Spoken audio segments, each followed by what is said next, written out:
भगवत भक्ति में विश्वास रखने वाला, हरे कृष्ण, रखने वाला कर्म से विधि विधान का पालन करता है, क्योंकि उसे यह दृढ़ श्रद्धा रहती है कि वह शुद्ध सत्व में अवश्य स्थित हो जाएगा। दूसरे दूसरे प्रकार का सखा भाव श्री भगवान का हितैषी सौहृदय बन जाना है। भगवत गीता में कहा है कि प्रचारक भगवान का परम प्रिय प्रेम पात्र है। गीता का गोपनीय संदेश जन साधारण में प्रसारित करने वाला श्री कृष्ण का इतना प्यारा है कि जगत में कोई भी उसकी तुलना नहीं कर सकता। महाभारत में द्रौपदी कहती है, हे गोविंद, आपकी प्रतिज्ञा है कि मेरे भक्त का कभी नाश नहीं होता। मुझे इस पर विश्वास है, इसलिए ऊपर किया जाए मतलब इसलिए कि मेरे भक्त महान विपत्तियों में भी इसे याद कर करके प्राण धारण किए हुए हैं। द्रौपदी और उसके पति पांचों पांडवों को दुर्योधन आदि बांधवों ने बड़े बड़े दुख दिए। उनके दुख इतने भयंकर थे कि महान पराक्रमी और नैष्ठिक ब्रह्मचारी भीष्मदेव भी उनका विचार करके कभी कभी रो पड़ते थे। उन्हें विस्मय होता है कि यद्यपि पांडव इतने धर्मात्मा थे, द्रौपदी साक्षात लक्ष्मी जैसी थी और स्वयं श्री कृष्ण उनके बंधु थे, फिर भी उन्हें इतना दुख उठाना पड़ा। ऐसे अपार दुख में भी द्रौपदी विचलित नहीं हुई। वह जानती थी कि श्री कृष्ण उनके सौहृदय हैं, अतः अंत में विजय उन्हीं की होगी। श्रीमद् भागवत 11.2.53 में भगवान ऋषभ के पुत्र हवि राजा निमि से कहते हैं, हे राजन, जो त्रिभुवन के ऐश्वर्य के लिए भी भगवान के चरण कमलों की सेवा से जो देवताओं की भी चिर अभिलाषा है, विचलित नहीं होता, इसी को परम आराध्य मानने के दृढ़ के चरण कमलों की सेवा से, हरे कृष्णा, विचलित नहीं होता है, इसी को परम आराध्य मानने के दृढ़ निश्चय से युक्त रहता है, वह उत्तम भक्त है। श्री रूप गोस्वामी ने कनिष्ठ भक्त की सामान्य श्रद्धा को भगवान भगवान की भक्ति में अधिकार का कारण तथा भक्ति में दृढ़ विश्वास को भक्ति का अंग कहा गया है। कभी कभी अंतरंग सखा की भांति भगवान के सेवन के लिए शुद्ध भक्त मंदिर के भीतर भी सो जाते हैं। भक्त के इस सख्य व्यवहार को रागानुगा कहा जा सकता है। यद्यपि यह विधि है कि भगवत मंदिर में कोई नहीं सो सकता, फिर भी यह रागानुगा भक्ति सख्य के वर्ग में मानी जा सकती है। हरे आगे भी पढ़ना है माता जी। तो हम आत्मनिवेदन। हरे कृष्णा, मेरी आवाज आ रही? हाँ प्रभु जी। हरे कृष्णा प्रभु जी, हरे दंडवत कृष्ण प्रभु जी, दंडवत प्रणाम। हरे कृष्ण प्रभु जी, दंडवत प्रणाम। तो सख्य हरे कृष्ण। तो सख्य भक्ति आज हम लोग देखेंगे। हमने पिछले क्लास में देखा था दास्य भाव। तो हम लोग सख्य के बारे में आज डिटेल में देखेंगे। तो सख्य भक्ति दो प्रकार की होती है, एक विश्वास वृत्ति और दूसरा मित्र वृत्ति। तो दोनों में अंतर क्या है? तो विश्वास वृत्ति वाला जो भक्त होता है वो भी सख्य भाव में ही होता है, लेकिन विधि विधान का पालन करता है। और विधि विधान का पालन करते हुए उसको हमेशा ये दृढ़ श्रद्धा रहती है कि शुद्ध सत्व में वो अवश्य स्थित हो जाएगा। और दूसरे प्रकार का जो मित्र वृत्ति वाला सखा भाव रहता है किसी भक्त का, तो वो भगवान का हितैषी यानी सुहृद बन जाता है। तो यहाँ पे हम लोग भक्ति रसामृत सिंधु से देखेंगे।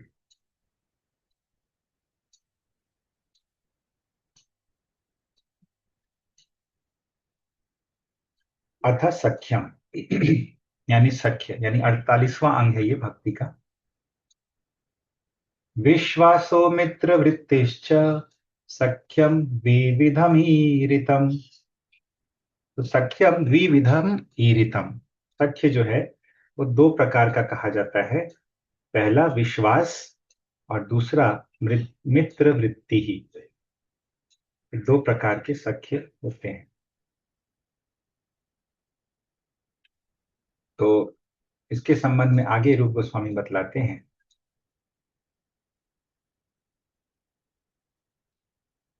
हाँ, तो इसका टीका में जीव गोस्वामी बोलते हैं, विश्वास इति पूर्व वदन्यम अतम, पूर्व वदन्यम अतम,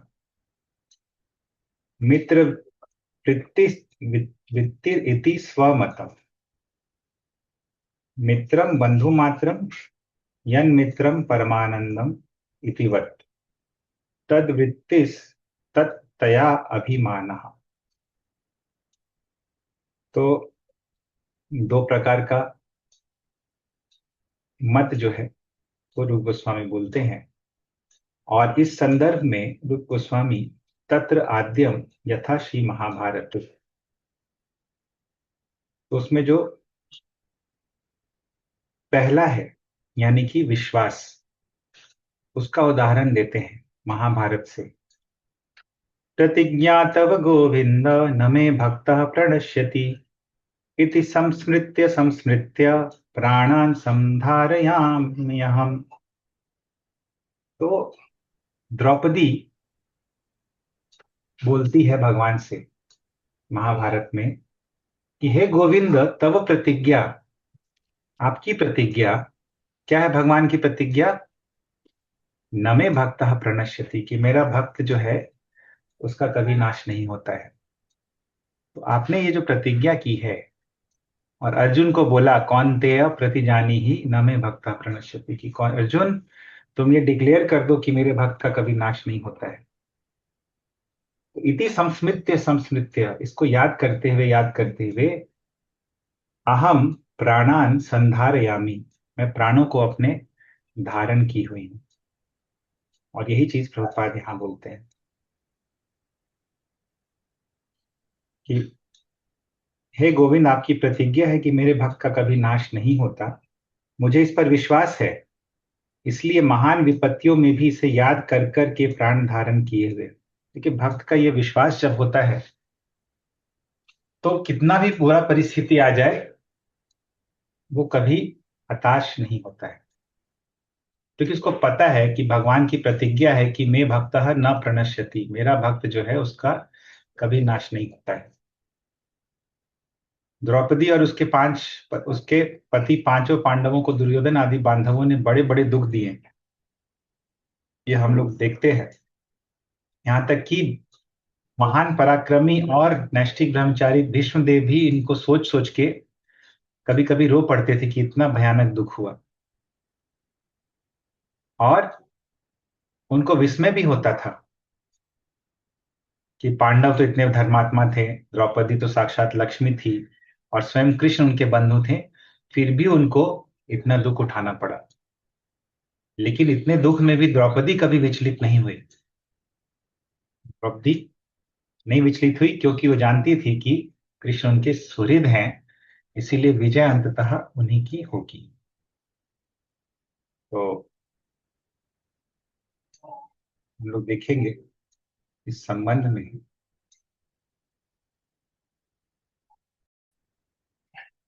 यत्र धर्म सुतो राजा गदा पाणिर्प्रिकोदरः कृष्णो स्त्रीगाण्डिवं चापं सुहृत् कृष्णस्ततो विपत्।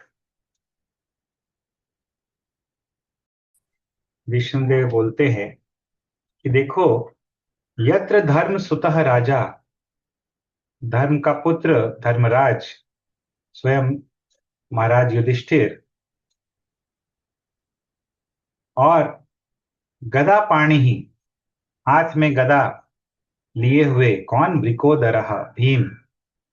कृष्ण, कृष्ण अर्जुन का भी एक नाम था। कृष्ण अस्त्री, अस्त्र धारण करने वाला अर्जुन। कौन सा अस्त्र?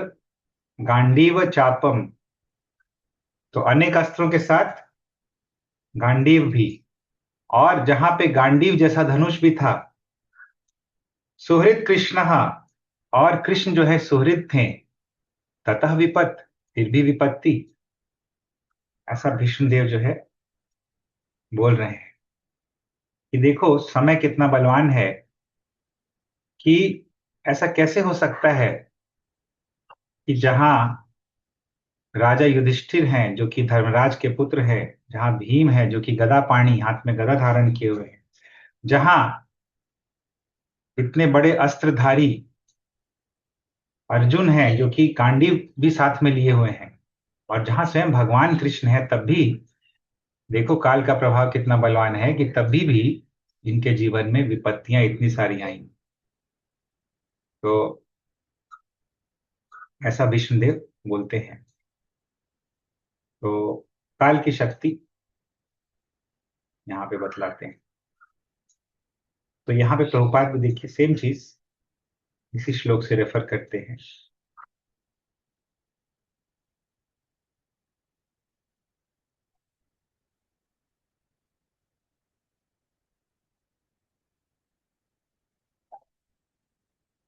देखिए उन्हें विस्मय होता था, विष्णुदेव को विस्मय होता था कि यदि भी पांडव इतने धर्मात्मा थे, द्रौपदी साक्षात लक्ष्मी जैसी थी और स्वयं श्री कृष्ण उनके बंधु थे, फिर भी उन्हें इतना दुख उठाना पड़ा। लेकिन द्रौपदी कभी भी विचलित नहीं। तो द्रौपदी क्यों नहीं विचलित हुई? क्योंकि उनको भगवान की प्रतिज्ञा याद थी कि प्रतिज्ञा तब गोविंद न मे भक्तः प्रणश्यति इति संस्मृत्य संस्मृत्य प्राणान संधारयाम्य हम। तो ये हमने आगे देखेंगे। एकादश स्कंध में ये श्लोक आता है, त्रिभुवन विभव हेतवेप्य कुंठ स्मृते स्मृतिर अजितात्म सुरादिभिर्विमृग्यात् न चलति भगवत पदारविंद विंदात लव निमेषार्धम अपि स वैष्णव आग्रयः इति। तो इसी श्लोक को उद्धृत करते प्रभुपाद बोलते हैं कि 11वां स्कंद दूसरे अध्याय 53वें श्लोक में भगवान ऋषभ के पुत्र हवि राजा निमि से कहते हैं कि जो त्रिभुवन के ऐश्वर्य के लिए भी श्री भगवान के चरण कमलों की सेवा से जो देवताओं की भी चिर अभिलाषा है, विचलित नहीं होता, इसी को परम आराध्य मानने के दृढ़ निश्चय से युक्त रहता है, वह उत्तम भक्त होता है।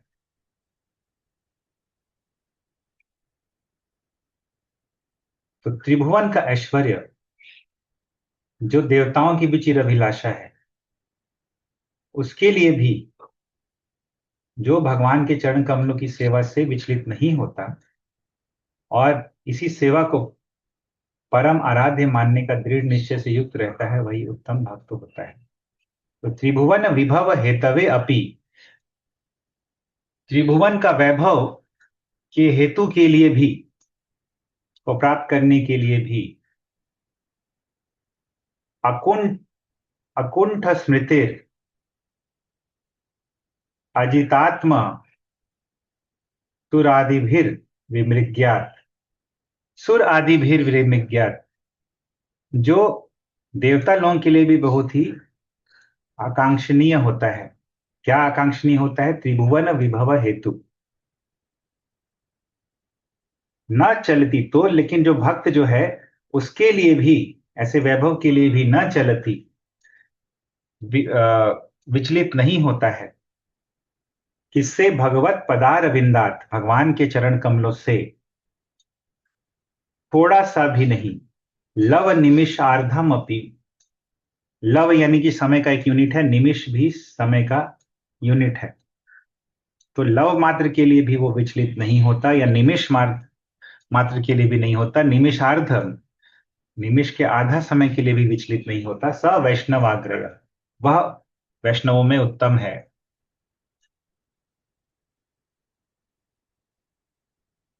आगे फर्दर देखते हैं। श्रद्धा मात्रस्य तद्भक्ता अधिकारित्व हेतुता अंगत्वम् अस्य विश्वास विशेषस्य तु केशवे। कि श्रुत गोस्वामी ने कनिष्ठ भक्त की सामान्य श्रद्धा को भगवान की भक्ति में अधिकार का कारण तथा भक्ति में दृढ़ विश्वास को भक्ति का अंग कहा है। तो कनिष्ठ भक्त के लिए सामान्य श्रद्धा जो होती है भक्ति में अधिकार का कारण होती है उसके लिए। तो कनिष्ठ भक्त का अधिकार है भक्ति में, क्यों? क्योंकि उसके पास सामान्य श्रद्धा है। और भक्ति में दृढ़ विश्वास जो होता है वो भक्ति का अंग होता है। तो श्रद्धा मात्रस्य तद भक्तौ अधिकारित्व हेतुता, श्रद्धा मात्र ही उस भक्त का अधिकारित्व का हेतु है। यदि कोई बोले कि भाई मेरे भक्ति में अधिकार क्यों है, क्योंकि श्रद्धा है मुझे, तो ये हेतु है, यही कारण है भक्ति में अधिकार का। अस्य अंगत्वम विश्वास विशेषस्य तु केशवे, और उसका जो विश्वास है, विश्वास विशेष है किसमें? केशवे, केशव में, वो अंगत्वम, वो भक्ति का अंग है। और फिर फर्दर देखेंगे हम लोग। द्वितीयम यथा अगस्त संहितायाम, तो द्वितीय कैटेगरी जो है यानी भगवान का जो सुहृद बन जाता है, मित्रत्व हो जाता है, उसके संबंध में बतलाते हैं। परिचर्या परः केचित् प्रासादेषु च शेरते मनुष्येष्विव तं द्रष्टुं व्यवहतुं च बंधुवत्। केचित यानी कि कोई भक्त जो परिचर्या परा, भगवान की सेवा के परायण है, प्रसादेषु च शेरते, वो भगवान के प्रसाद यानी महल में या मंदिर में सो भी जाता है। मनुष्येषु इव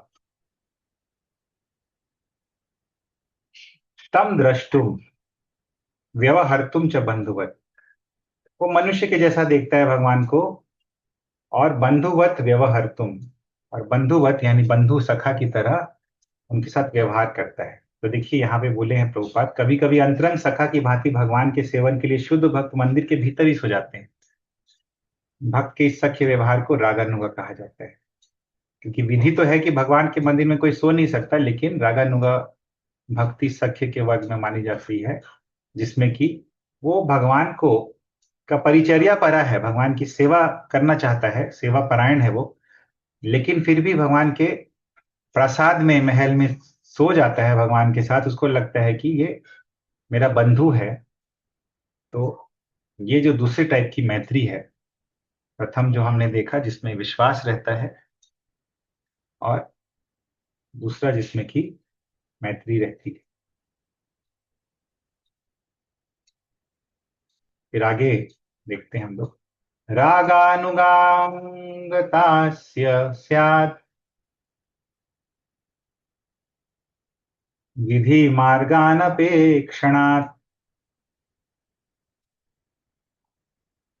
मार्गद्वयेन चैतेन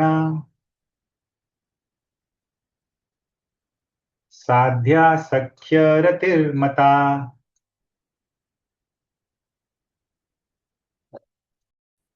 श्री कृष्ण। तो रागानुग अंगता अस्य स्यात् विधि मार्गात अपेक्षणात्, तो ये सख्य भाव जो रहता है, इसमें विधि मार्ग की अपेक्षा नहीं होती है, और इसीलिए रागानुगा अंग अंगता अस्या, इसकी अंगता, ये जो सख्य है इस प्रकार का, ये रागानुगा भक्ति का अंग आता है। तो ये जो सख्य भाव है, तो दूसरा वाला, इसमें विधि मार्ग की कोई अपेक्षा नहीं होने के कारण इसको रागानुगा भक्ति का अंग कहा जाता है। मार्ग द्वयेन च एतेन साध्या सख्य रतिर मता। तो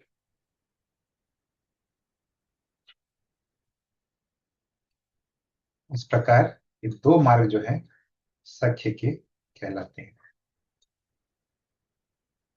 तो ये 48वां अंग है भक्ति का, सख्य। तो अगला अंग है आत्मनिवेदनम। तो आत्मनिवेदन के बारे में हम लोग देखेंगे। पढ़िए वंदिता माता जी। हरे कृष्ण प्रभु जी। आत्मनिवेदन। आत्मनिवेदन के संबंध में श्रीमद् भागवत 11, 26, 34 में भगवान का सुंदर कथन है। जो पुरुष मेरे चरणों में पूर्ण समर्पण करके अन्य सब कर्मों को त्याग देता है, उसकी लोक परलोक में मैं स्वयं रक्षा करता हूँ। आत्मनिवेदन के पद पर उत्तरोत्तर आगे बढ़ने में मैं उसकी सहायता करता हूँ। ऐसा पुरुष शाष्टी को प्राप्त हो चुका है। भगवत गीता में भी प्रमाण है कि जैसे ही कोई श्री कृष्ण के चरण सरोज की शरण लेता है, श्री कृष्ण उसकी बागडोर बागडोर अपने हाथों में पकड़ लेते हैं और संपूर्ण पापों से मुक्ति का वचन देते हैं। वे अंतरतर से उपदेश भी करते हैं, जिससे वह परमार्थ के पथ पर शीघ्र अग्रसर हो सके। पूर्ण शरणागति का नाम ही आत्मनिवेदन है। प्रसंग के अनुसार आत्म शब्द के विभिन्न भिन्न अर्थ होते हैं। इसका प्रयोग कभी आत्मा के अर्थ में होता है, तो कभी यह शरीर अथवा मन को निर्देश करता है। अतः पूर्ण आत्मनिवेदन का अर्थ अपने आत्मा, अपने मन और शरीर को भगवान की सेवा में समर्पित कर देना है।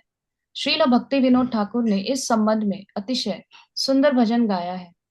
भगवत चरणों में पूर्ण आत्मनिवेदन करते हुए वे कहते हैं, मेरा मन, मेरा घर परिवार, मेरा शरीर, जो कुछ भी मेरा है हे नाथ, वह सब आपकी सेवा में समर्पित है।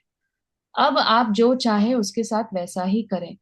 आप स्वामी हैं, मैं नित्य दास हूँ, इसलिए चाहे तो मुझे मार डालें अथवा इच्छा हो तो मेरी रक्षा करें।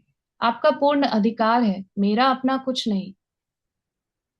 श्री यामुनाचार्य ने भी भगवत स्तवन में यही उद्गार अभिव्यंजित किए हैं। शरीर से मैं मनुष्य, देवता आदि जो कोई भी हूँ और जिस किसी गुण से युक्त हूँ, मुझे चिंता नहीं, क्योंकि यह सब त्रिगुणमयी माया का कार्य है। मैंने तो अपने आप को आपके चरण कमलों में समर्पित कर दिया है।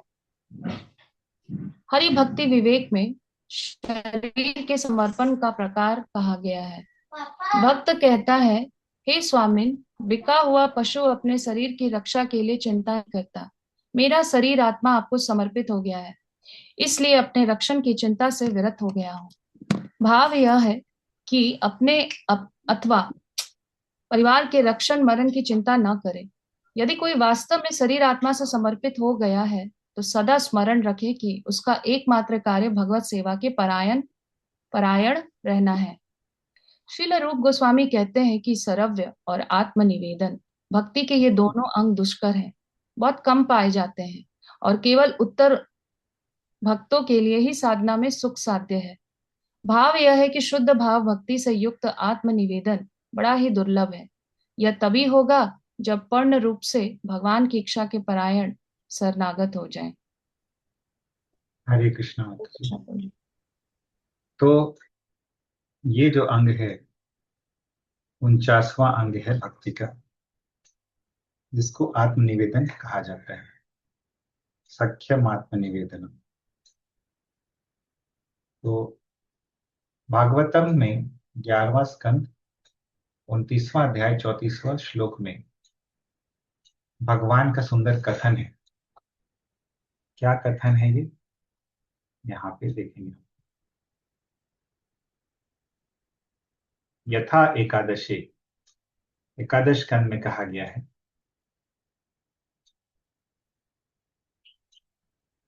मर्त्यो यदा त्यक्त समस्त कर्मा निवेदितात्मा विचिकीर्षतो में तदामृतत्वं प्रतिपद्यमानो मयात्मभूयाय च कल्पते वै।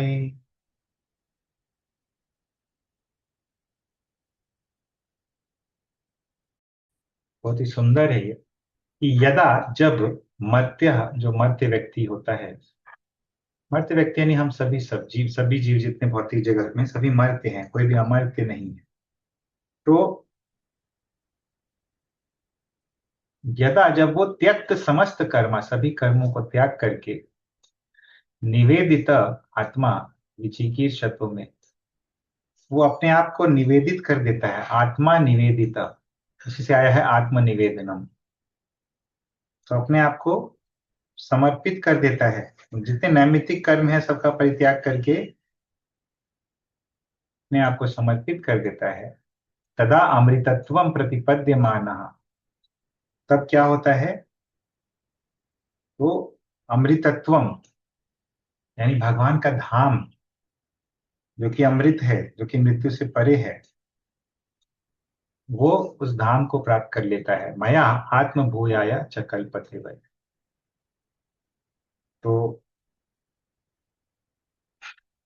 शाष्टी मुक्ति यानी भगवान के समान ऐश्वर्य को वो प्राप्त कर लेता है। तो ये एकादश स्कंद में भगवान स्वयं बतला रहे हैं। तो यही चीज प्रभुपाद यहाँ पे बोलते हैं। अन्य सब कर्मों को त्याग कर देता है यदि कोई व्यक्ति मेरे चरणों को पूर्ण समर्पण करके, तो भगवान तो उसकी रक्षा करते ही हैं लोक परलोक में, और साथ में आगे बढ़ने में उसकी सहायता भी करते हैं। ऐसा व्यक्ति जो है शाष्टी मुक्ति को प्राप्त कर सकता है। भगवत गीता में भी ऐसा कुछ कहा गया है।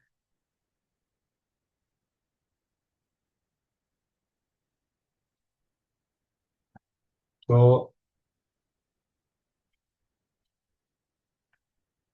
शरणागति होती क्या है, पूर्ण शरणागति, आत्मनिवेदन होता क्या है, पूर्ण शरणागति को ही आत्मनिवेदन कहते हैं। तो आत्मा शब्द का अलग अलग अर्थ होता है, जैसा कि हम लोग देखे भी थे अभी। तो कभी शरीर के लिए होता है, कभी मन के लिए होता है। तो पूर्ण आत्मनिवेदन का मतलब आत्मा, मन, शरीर को भगवान की सेवा में समर्पित कर देना, ये पूर्ण आत्मनिवेदन कहलाता है। तो ये चीज जो है,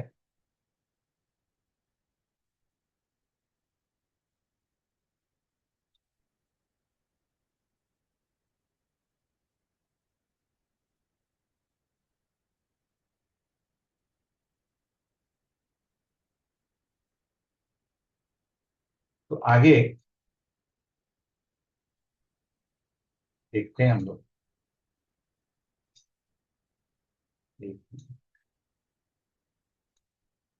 यहाँ पे भक्ति विनोद ठाकुर का एक भजन का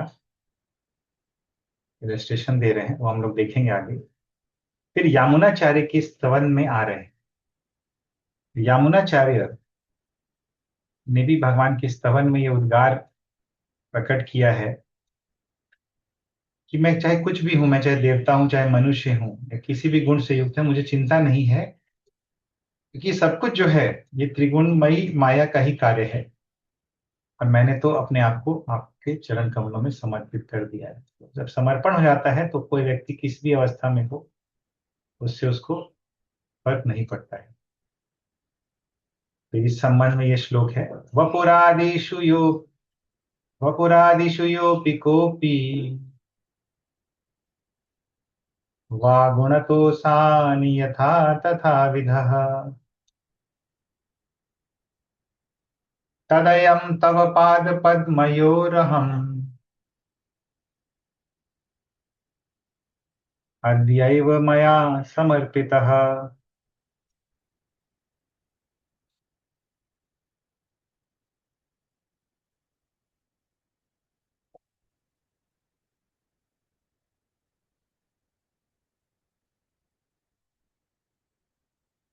वपुरादिषु योऽपि कोऽपि वा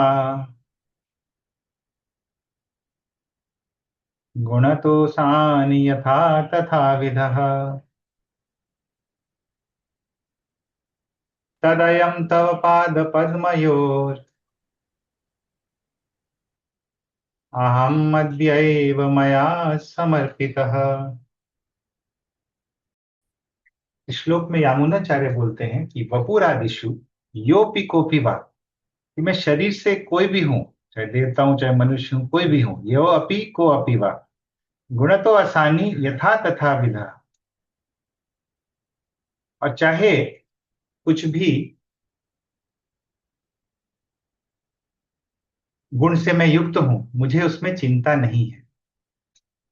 क्यों? क्योंकि तदयम तव पाद पद्मयोरहम, क्योंकि मैंने सब कुछ आपके पाद्म पद्मयोर, आपके चरण कमलों में समर्पित कर दिया है। मया समर्पिता, अद्यैव मया समर्पिता, आज मैंने सब कुछ आपके चरण कमलों में समर्पित कर दिया है, इसलिए मुझे इस बात की कोई चिंता नहीं। तो समर्पण का भाव, आत्मनिवेदन का भाव कैसा होता है, उसका इलस्ट्रेशन के लिए ये श्लोक बताया गया है। अभी नेक्स्ट श्लोक में देखते हैं, प्रभुपाद भी इसको डाले हैं। देहो यथा भक्ति विवेके, तो भक्ति विवेक में ये चीज और भी फर्दर बताया गया है, किस प्रकार ऐसे भक्त का विचार होता है। चिंतां कुर्यान्न रक्षायै विक्रीतस्य यथा पशुः तथार्पयन् हरौ देहम् विरमेदस्य रक्षणात्।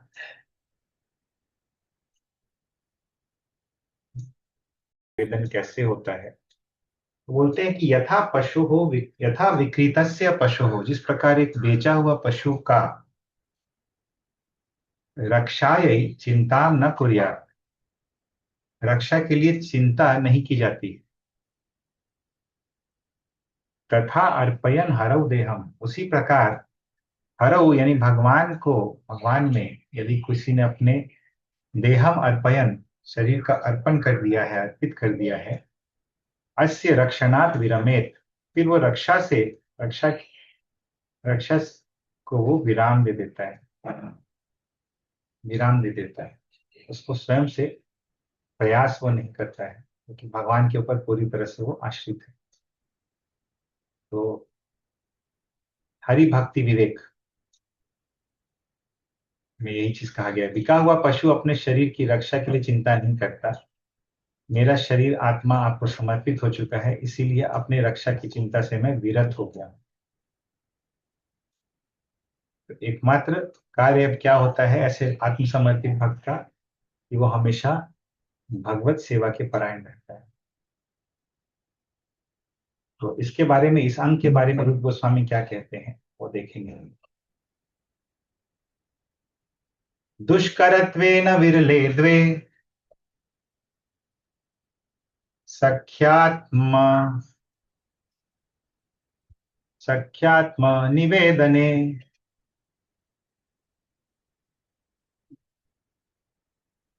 केषांचित् देवधीराणां लभेते साधनार्हताम्।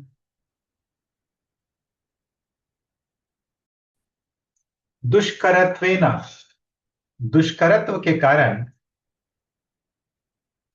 ये दो जो विधियां हैं, सख्य और आत्मनिवेदन, दो जो अंग हैं, ये दुष्करत्व के कारण विरले, यानी कि बहुत ही विरले लोग ही केशांचित एव धीरा नाम लभेते साधनार्हताम्, तो कुछ विरले लोग ही ये दो अंग जो है इसके अर्हताम, इसके योग्य होते हैं, इसको बेसिकली कर पाते हैं। तो सख्य और आत्मनिवेदन भक्ति के दो अंग दुष्कर हैं, बहुत कम पाए जाते हैं और केवल उत्तर भक्तों के लिए ही साधना में सुख साध्य है। भाव यह है कि शुद्ध भाव भक्ति से युक्त आत्मनिवेदन बड़ा ही दुर्लभ है। यह तभी होगा जब पूर्ण रूप से भगवान की इच्छा के परायण कोई व्यक्ति शरणागत हो। तो दुष्करत्व है ये, दुष्करत्व के कारण विरले लोग ही इस कैटेगरी में भक्ति करते हैं। तो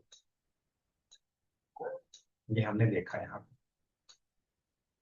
फिर अगला अंग हम लोग नेक्स्ट देखेंगे, निज प्रिय उपहरणम, अपना प्रिय चीज जो है भगवान को दे देना। तदर्थे अखिल चेष्टितम, और भगवान के लिए समस्त चेष्टा जो है वो करना। 50-51 और यदि समय रहेगा तो आगे भी देखेंगे। हरे कृष्ण।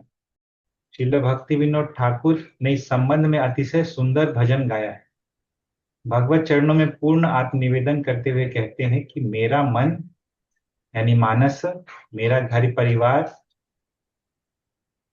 यानी कि गेह, और मेरा शरीर यानी देह, जो किछु मोर, जो कुछ भी मेरा है, हे नाथ, हे नंद किशोर, तुया पदे अर्पिलू, वह सब आपकी सेवा में मैं समर्पित करता हूं। फिर मारो भी राखो भी जो इच्छा तो हार, चाहे तो आप मुझे मार डाले अथवा आपकी इच्छा हो तो राखो भी, मेरी रक्षा कर दे। नित्य दास प्रति तुया अधिकार, क्योंकि आप मेरे स्वामी हैं और मैं आपका नित्य दास हूं, इसीलिए आपका पूरा अधिकार है। तो ये भाव जो है इस भजन में आता है। देखेंगे हम लोग ये भजन। मानस देहो गेहो जो किछु मोर, आतिलु तुया पदे नंद किशोर। मानस देहो गेहो जो किछु मोर, आतिलु तुया पदे नंद किशोर। संपदे विपदे जीवन मरणे, दाय ममा गेला तुया उपदवराने। दाय ममा गेला तुया उपदवराने। मानस देहो गेहो जो किछु मोर, आतिलु तुया पदे नंद किशोर। मारो भी राखो भी जो इच्छा तोहार, नित्य दास प्रति तुया अधिकार। मानस देहो गेहो जो किछु मोर, आतिलु तुया पदे नंद किशोर। जन्म भी मोर इच्छा यदि तो, भक्त गृहे जनि जन्म मोर। मानस देहो गेहो जो किछु मोर, आतिलु तुया पदे नंद किशोर। एक जन्म हो यथा तुया दासा, बहिर्मुखा ब्रह्म जन्मे नहीं आशा। मानस देहो गेहो जो किछु मोर, आतिलु तुया पदे किशोर। भुक्ति मुक्ति स्पृहा विहीन नये भक्ता लभैते ताको संग अनुरक्ता जानक जननी दैता तनाय प्रभु गुरु पति तुहु सर्वमय भक्ति विनोद कहे सुनो काना राधा नाथ तुहु अमार पराना मानस हो गेहु जो किछु मोर आते चुन चुन के तनी रख समझे हुमा में माटी पड़ल बा धूप ओइसन बा ना के नंद किशोर। तो मानस देहो गेहो जो किछु मोर आर पिलु तुया पदे नंद किशोर। हे नंद किशोर, जो भी कुछ मेरा है, मन शरीर परिवार, मैंने आपको अर्पित कर दिया है। संपदे विपदे जीवन मरने, चाहे संपत हो यानी कि अच्छा सब कुछ चले या विपत्ति आए, चाहे जीवन हो चाहे मरण हो, मम दाय गेला, मेरा जो कष्ट है वो चला गया आपके तुआ ओ पद वरने, आपके उन चरण कमलों का वरण कर लेने से। मारो भी राखो भी जो इच्छा तुहार, आपकी जो इच्छा है, चाहे आप मारिए चाहे रक्षा कीजिए, आपको कर सकते हैं, क्योंकि नित्य दास के प्रति आपका ये अधिकार है। जन्माओ भी मोए इच्छा यदि तोर, यदि आपको मेरी जन्माने की इच्छा है कि कहीं मेरा जन्म हो जाए, तो हे भगवान भक्त गृह जन्म हऊ मोर, मेरा भक्त के घर में जन्म हो। कीट जन्म हऊ यथा तुया दासा, यदि कीड़े का भी जन्म हो तो आपके दास के रूप में हो, आपका दास बनूं मैं। बहिर्मुख ब्रह्मा जन्मे नहीं आशा, अब ब्रह्मा का भी जन्म यदि होता है और यदि बहिर्मुख हो जाता हूं मैं, तो ऐसी मेरी आशा नहीं है। भुक्ति मुक्ति स्पृहा विहीन जे भक्त लभाइते ताको संग अनुरक्त, कि जो भक्त जो है भुक्ति मुक्ति की स्पृहा से रहित हैं, ऐसे भक्तों का संग मुझे लाभ हो। जनक जननी दयिता तनाय प्रभु गुरु पति तुम सर्वमय, आप जो है मेरे जनक भी हैं, पिता भी हैं, जननी भी हैं, माता भी हैं, दयित यानी प्रेमी भी हैं, तनय यानी पुत्र भी हैं, प्रभु यानी स्वामी भी हैं, गुरु भी हैं, पति भी हैं, सब कुछ सर्वमय आप ही हैं। भक्ति विनोद कहे सुनो कान्हा, भक्ति विनोद बोलते हैं कि सुनो कान्हा, राधा नाथ, हे राधा नाथ, तुहु आमर पराना, आप ही जो है मेरे प्राण हैं। तो इस प्रकार ये भजन जो है भक्ति विनोद ठाकुर का प्रभुपाद यहाँ पे कोट की है।